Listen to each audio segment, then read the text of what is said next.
aprovado ontem na Câmara Municipal por unanimidade o projeto de lei que proíbe o uso de pulseiras coloridas conhecidas como pulseiras do sexo na rede municipal de ensino de São José dos Campos. O projeto será encaminhado hoje ao Poder Executivo e o prefeito Eduardo Cury tem 15 dias úteis para sancioná-lo ou vetá-lo. Moda entre os adolescentes, a pulseira pode ser usada em uma brincadeira em que cada cor está associada a uma prática sexual.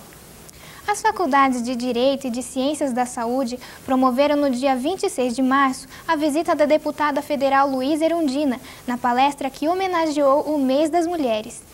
Há anos na luta a favor das mulheres, a deputada Luísa Erundina compartilhou com os alunos experiências profissionais e de vida. Ela vivenciou várias situações até chegar na situação de prefeita de uma cidade como São Paulo. Para nós, essa experiência, o que ela vivenciou e o que ela pode deixar de aprendizado para a gente. Então, acho que é um momento, diria, histórico para a universidade recebê-la nesse dia. A palestra expôs questões frequentes entre as mulheres e tratou dos vários direitos delas. As decisões políticas que excluíram os direitos sociais, os direitos econômicos, os direitos de cidadania de modo geral, os direitos humanos. As mulheres tiveram muitas vitórias, a Erundina é símbolo disso, das histórias das mulheres brasileiras que conquistaram, que discutiram um projeto diferente.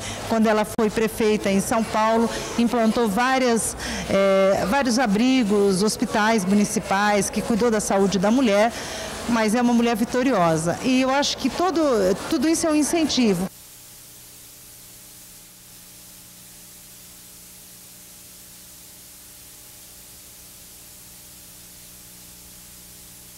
Com certeza, é um diferencial muito grande, uma vez que a gente vive muito com a teoria e às vezes esquece de lidar um pouco com a prática. E é um tema extremamente oportuno porque a gente está fazendo um projeto relacionado aos direitos humanos.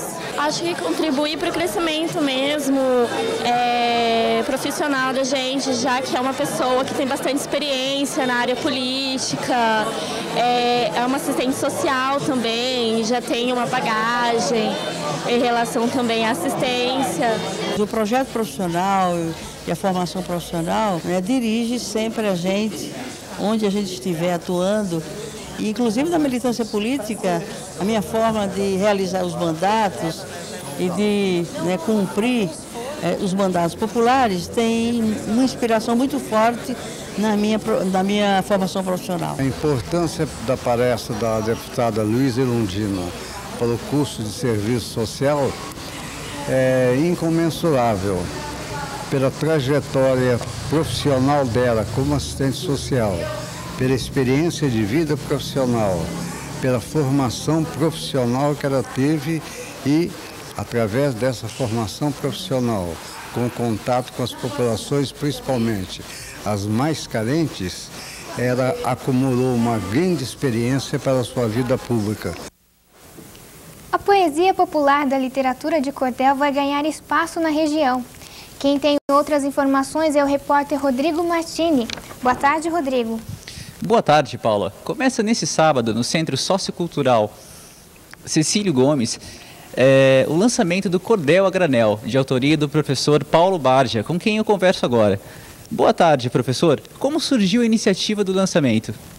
O que a gente está chamando de cordel a granel, na verdade, é a coleçãozinha de cordéis que eu estou produzindo. A gente brinca que são cordéis joseenses, Já tem quase 2 anos que eu estou trabalhando, brincando com isso, Fazendo esse trabalho de escrever histórias em verso no formato de cordel, Certo, e eu estou sabendo que são 16 cordéis, Eles falam a respeito de quê? São cordéis de diferentes assuntos, Tem desde histórias mais voltadas para crianças, A gente tem cordéis de adivinhas também, que é interessante, e também cordéis mais voltados para campanhas, como, por exemplo, plantação de passarinhos, é um cordel interessante que fala sobre a importância de você cultivar árvores, em vez de ter gaiola, Você ter no seu jardim, seu quintal, suas árvores, você atrai seus passarinhos, Então são ideias que a gente pega, que a gente até estamos aceitando sugestões de ideias, para ir produzindo esses cordéis novos, e falando de coisas novas para as pessoas, E qual a aceitação das pessoas em relação a esse tipo de cultura? A aceitação é boa, né? É cultura popular, né? Então, uma linguagem que tem que ser simples para todo mundo poder entender e curtir, né? Inclusive, eu procuro sempre dar um viés infantil, dar uma ênfase assim, para que isso seja acessível às crianças, né? Isso é uma coisa importante para mim. Eu ouvi dizer que a sua filha, de 6 anos, teve uma grande influência, né, nessa sua jornada. Qual seria? Isso aí, quando a gente vira pai, né, o foco do mundo passa a ser um pouco outro, né? Então, o interesse por histórias infantis, por falar para crianças, se fazer entender por crianças, aumentou, né? E a Isabel, inclusive, é bom falar que ela é capista, ela me ajudou em 2 cordéis, ela fez os desenhos das capas, né? Então é um incentivo também. Tá certo. E você já teve 16 cordéis joseenses publicados, dentre eles um chamado Jesus Pregado. Qual seria a lógica desse cordel? O Jesus Pregado é um caso bem à parte, ele é um cordel assim, bem adulto, vamos dizer, é o cordel mais sério que eu fiz, né? Que na verdade comenta uma situação que a gente vê aqui em São José, em outros lugares, das pessoas que são religiosas, às vezes, e com a Bíblia embaixo do braço, e vão numa praça e às vezes gritam e falam de uma forma não tão educada, né? Não tão legal para as pessoas. Então o que a gente está comentando é que Jesus não é surdo, né? A gente pode...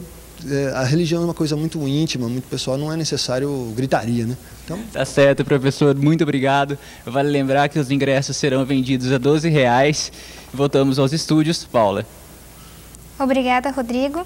Hoje, na série especial sobre o Centro de Estudos da Natureza, você vai conferir as curiosidades sobre o jabuti. Jabutis ou tartarugas? Répteis relativamente parecidos, mas com algumas características bem diferentes.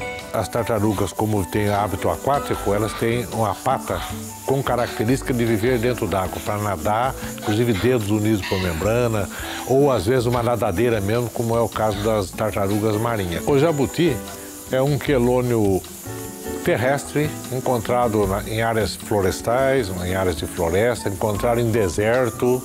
E aqui no Brasil é encontrado, inclusive, na Caatinga, no sertão da Bahia. O jabuti tem um casco mais abaulado, menos chato como a tartaruga, porque como ele não tem necessidade de ter um formato hidrodinâmico, eles vivem em área sólida, vivem na terra, eles não têm necessidade desse formato característico.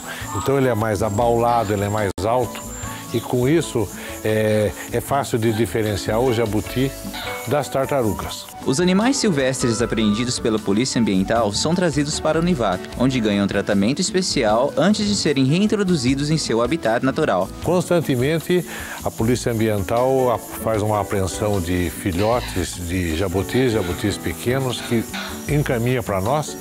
Esses jabutis, depois que eles são reabilitados, nós estamos aqui num setor que é o setor de quarentena dos jabutis que chegam das apreensões, eles são reconduzidos novamente e soltos na região de origem, que seria o sul da Bahia.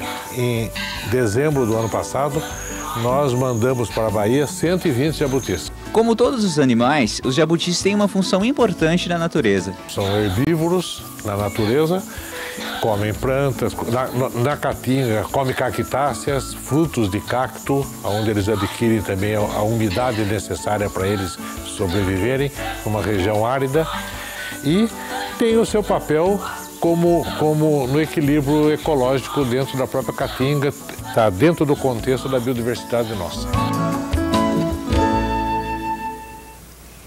Não é de hoje que a gramática confunde a cabeça das pessoas. E com a recente reforma ortográfica da língua portuguesa, essas dúvidas se tornaram ainda mais frequentes. Por isso, agora no Univap Notícias, você vai ter dicas de português com o professor Siqueira no novo quadro Tirando Dúvidas.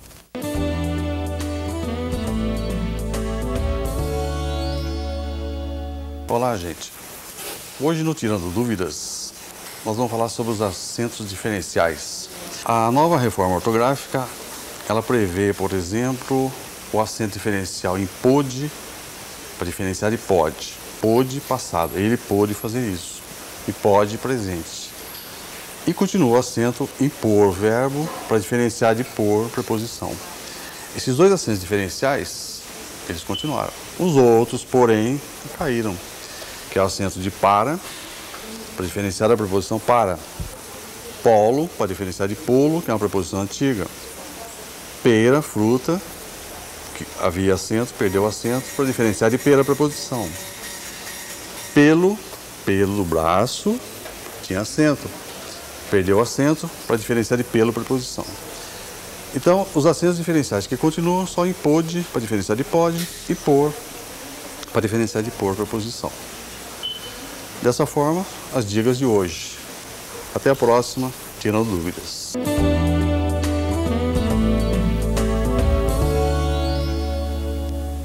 Obrigada, professor Siqueira. Univap Notícias de hoje fica por aqui. Um ótimo fim de semana para você.